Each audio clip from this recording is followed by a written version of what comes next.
After the call to Islam became public, Prophet Muhammad and his followers endured 13 years of torture and persecution, simply because they were inviting the idol-worshipping tribes in Arabia to worship God alone.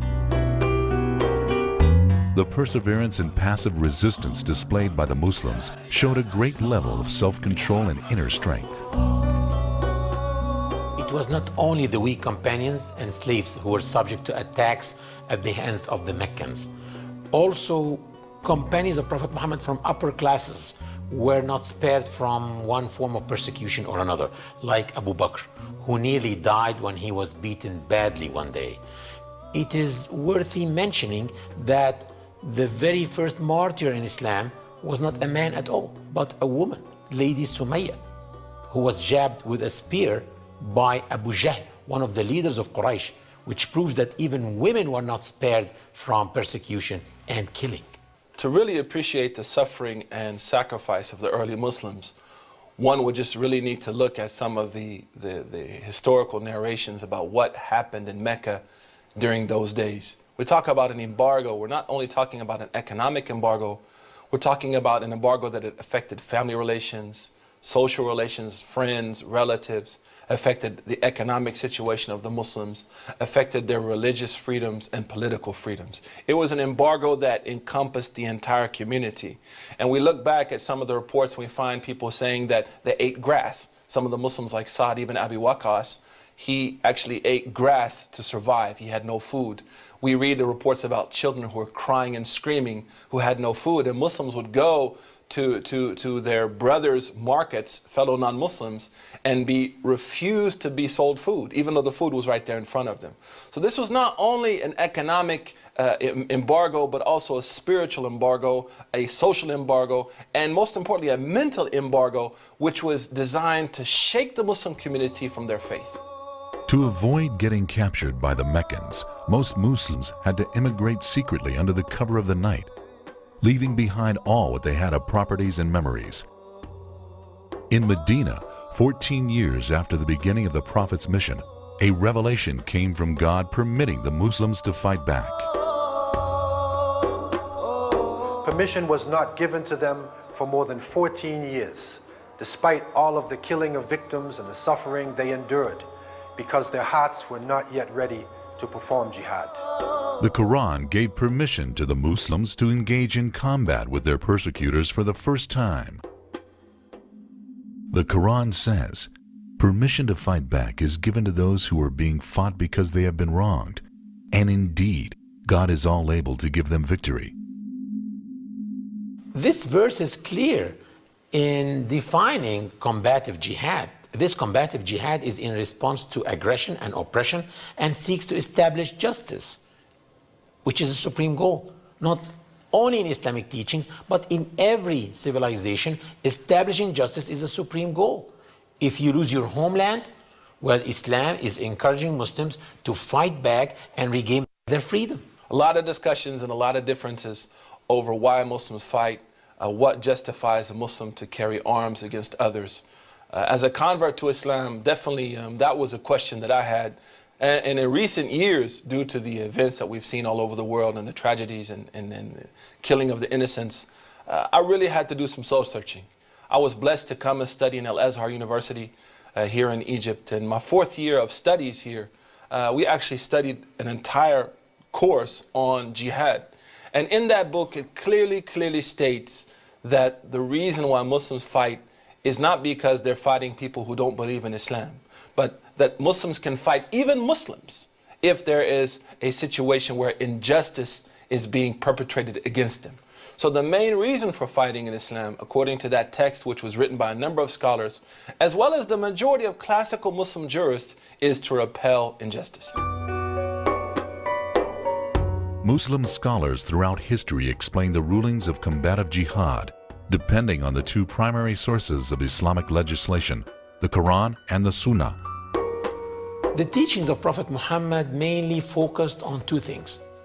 When it is allowed to go for combat, and if you go for combat, the do's and don'ts in combat. According to the Quran, especially in chapter 22, in verses 39 to 40, One ground for jihad is to protect places of worship, such as monasteries, synagogues, churches, and mosques. The Quran says, "For had God not decreed to repel some people by means of others, demolition would certainly have come to many monasteries, churches, synagogues, and mosques, in which the name of God is much mentioned in praise." Another reason for jihad is failure to establish justice through peaceful means.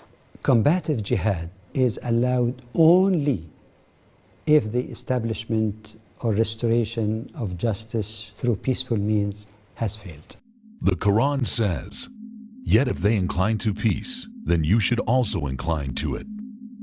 This is one of the main rulings in Islam, that Muslims cannot perform combative jihad if their enemy wants peace. And of course, peace doesn't mean just ceasefire. Peace means ceasefire, we are returning back your rights. So that was crystal clear in the Quran and in the Sunnah of Prophet Muhammad, peace be upon him, that Muslims should try to establish justice through all possible peaceful means. And if this happens, then Allah is opening no way for them to fight. The Quran says, "Therefore, if they withdraw from you and fight not against you and offer you peace, then Allah accords you no lawful way to fight against them." Peace always comes as the first option in Islam. One of the chapters of the Quran is called Al-Fath in Arabic, which means the manifest victory. And it starts like that. Surely we have granted you a manifest victory. And guess what? This victory was not in any battle. This victory was a peace treaty called Al-Hudaybiyah Peace Treaty. So what do you think about a book that calls a peace treaty a manifest victory? Is this book promoting peace or war? Amongst the Prophet's teachings was the direction not to crave conflict. He said, "O people, do not look forward to meeting your enemies in battle and ask Allah to spare you from war. But if you meet them in battle, then stand firm."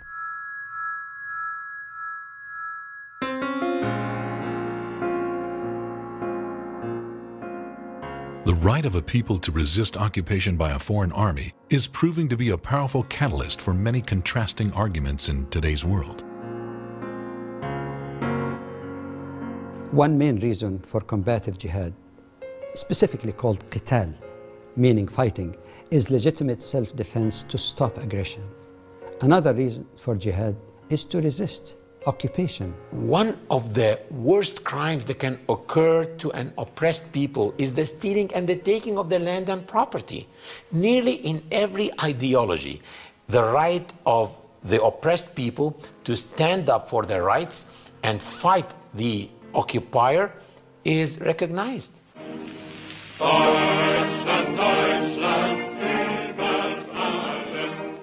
Islam encourages Muslims to resist occupation, which is in fact considered to be a form of enslavement.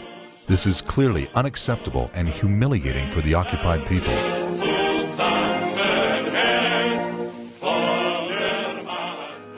Resisting occupation is considered a duty and an essential human right in many cultures.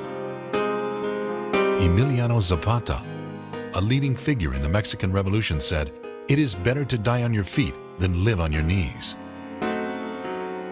One of the groups of mujahideen were the founding fathers of the United States of America, who stood up against oppression, who resisted tyranny, but no one charged them with terrorism. The same can also be said about the French, who were great mujahideen in the face of Hitler and the Nazis.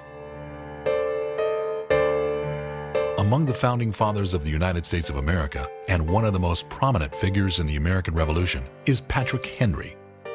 He said, "Give me liberty or give me death."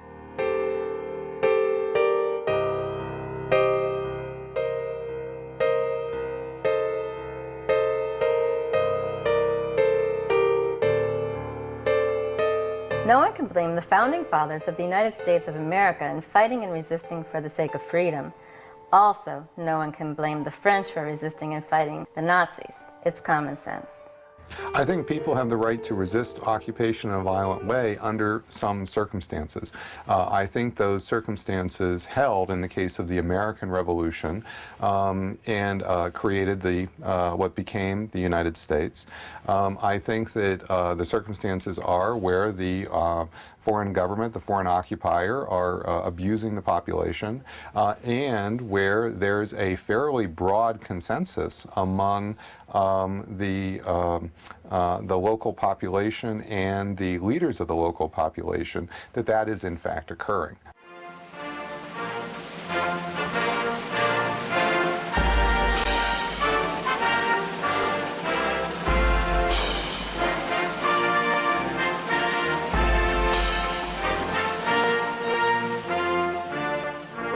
The United States was founded on a revolution. It was a right of the people to overthrow an abusive government. This was something that was enshrined in our Declaration of Independence. This is what the Declaration is all about.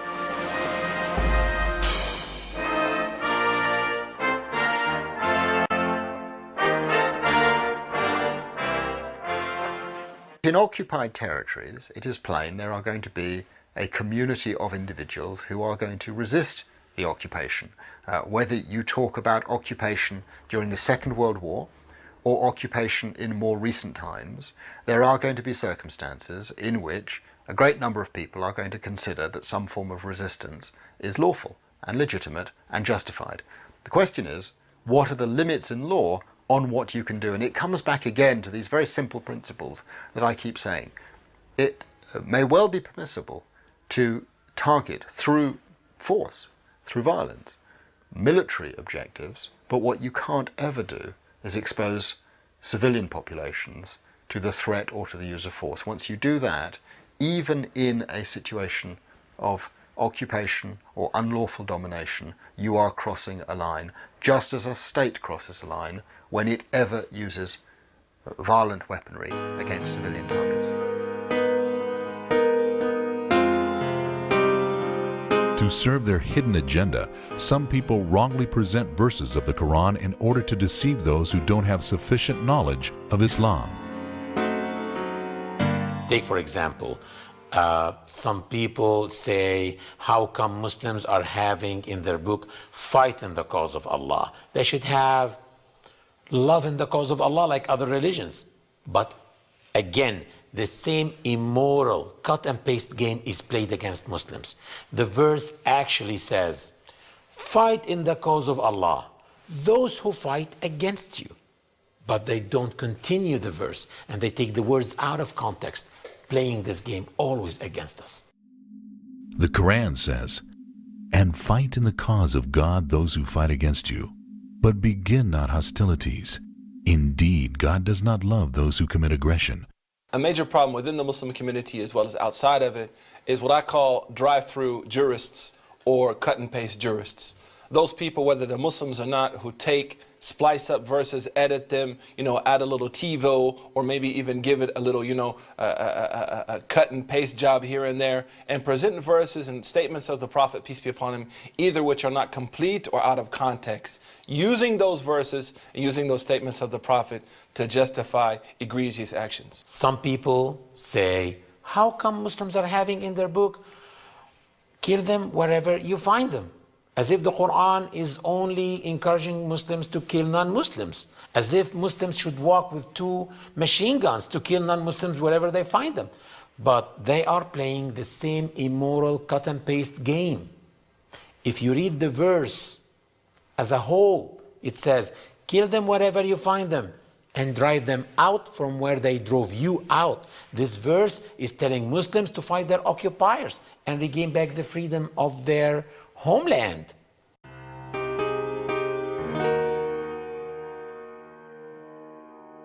One of the clearest proofs that combative jihad is only to establish justice is that it is allowed for Muslims to launch jihad against Muslims too, if they are the transgressing party.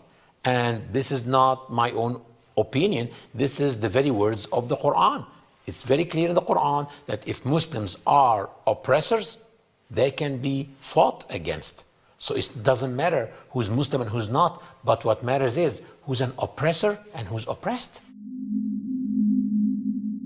And if two groups of the believers fight amongst themselves, then reconcile between them both. But if one of them rebels against the other, then fight you all against the one that which rebels until it complies with the command of Allah. And if it complies, then make reconciliation between them justly. A powerful verse which illustrates the profound sense of justice in Islam. And it clearly expresses that Muslims are not ordered to fight people of other faiths simply because they share a different faith than Muslims. But it illustrates that Muslims are ordered to fight against oppression wherever it comes from and evil. What's interesting historically, when you look at the early Muslim conquests, as people like to call them, I mean, even in prayer, when we start our prayer, that's called a conquest. So Muslims are not looking at the conquest in the sense of only a military victory. But when they entered those countries, people greeted them and welcomed them. They did not rise up against them. In fact, some of them even sent letters to the Muslim leader saying, come invade the country, we'll help you and help us to relieve this yoke of oppression from our necks. So it's very rare to find that there was a wide resistance against the occupying armies of the Muslims. During the 7th and the 8th century, when Muslims fought against the Roman Byzantines and the Persians, they were rarely faced by any civil resistance.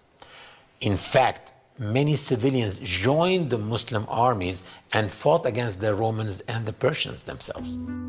John, the bishop of Nikiyu, an Egyptian Coptic historian, was an eyewitness to the Muslim army's conquest of Egypt. He wrote in his chronicles that the Egyptian Aryans joined the Muslims in besieging the Roman soldiers in the Babylon fortress.